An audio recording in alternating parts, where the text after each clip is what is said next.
فرقی نداره نو باشه یا کهنه، با این روش فقط یک بار باز و بسته میکنی، بعد از اون شیمگیریت تموم میشه. بریم با هم یاد بگیریم. اگر میخوای مثلا این سیلندر رو بگیری، سیلندر مقابلش رو قیچی میکنی، یعنی به این حالت این دوتا بادامک ها بالا هستن و درگیر نیستن. حالا ما قبلا گرفتیم ولی هوا 25 تقریبا و دود هم 45 هستش. نگاه کنین این سرسیلندر صفره. درسته خود شرکت گفته مثبت و منهای 500 اوکیه، ولی من میخوام یه شیمگیری داشته باشم موتورم در نرمترین حالت ممکن کار کنه اما بدون لرزش، و همین دلیل باید 20-40 باشه. فرقی نداره تکسوز یا دوگار. همه شیم ها رو دونه به دونه میای اندازه میزنی، البته اونایی که نیاز به تعویض داره با استفاده از میکرومتر. من میکرومتر چک میکنم، این 3.15 میام مینویسم 3.15.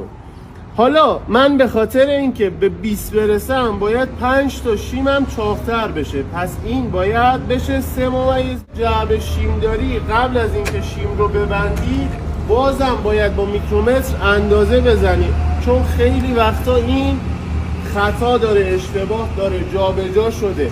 به همین سادگی وقتی اینو بندازم دیگه تمومه. حالا اگر فیلر ما مثلا 15 بود باید بشه 20. زمانی که کمتر از این عدده بود باید از شیممون کم کنیم.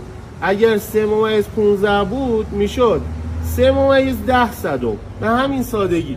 یه خواهش ازتون دارم آقا، وظیفه مکانیک جمع کردن سرسیلندر. به خدا تراشکار وظیفه‌ای نداره. تراشکار کارش آببندی سوپاپه و یک کف زدن، اونم تهش این دوتاست.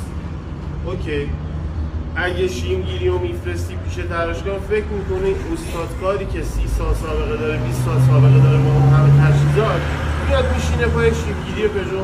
قطعا نمیشینه، میده دست یه نفر که اونجا داره کار میکنه.